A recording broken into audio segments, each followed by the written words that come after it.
Ang wanay ngipon, gibundak ang cellphone, ug nagmaoy sa iyang home. Sa iyang asawa, siya kalit gibiyaan, ngano ba unsay hinungdan. Iyang giklaro ug iyang gitawagan, kay para mahibawaan. Ang nakatubag, ang bagong kaipon, siya giingnan gyud dayon. Gingnan dayon, maong ni bulag si Marites nimo, kay di daw ka bright ug sige ra inom. Maong ni bulag si Marites nimo, kung siya manguhit di nimo pansinon. Dili magpatambag, di magpabadlong, ug wag'y makapugong. Iyang gusto, pasagdan lang siya sa iyang problema.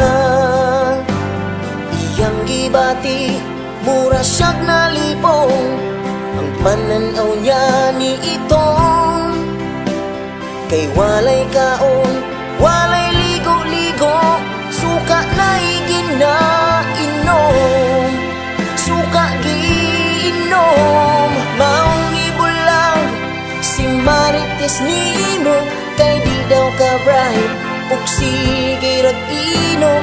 Maong ibulang si Marites nimo, kung siya manguhit di nimo pansinon.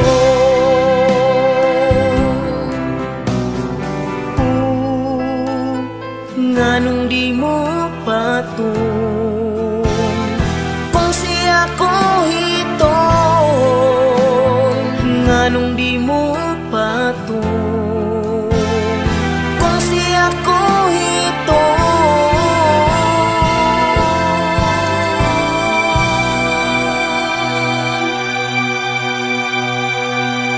Maong ni bulag si Marites nimo, kay di daw ka bright ug sige ra inom.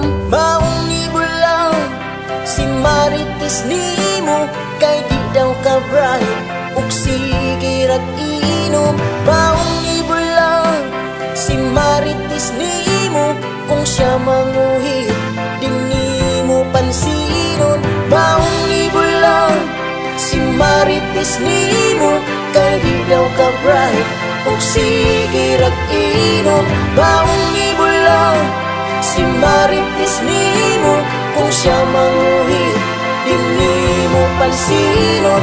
Maong ibulang si Marites nimo, kay di daw ka bright ug sige ra inom.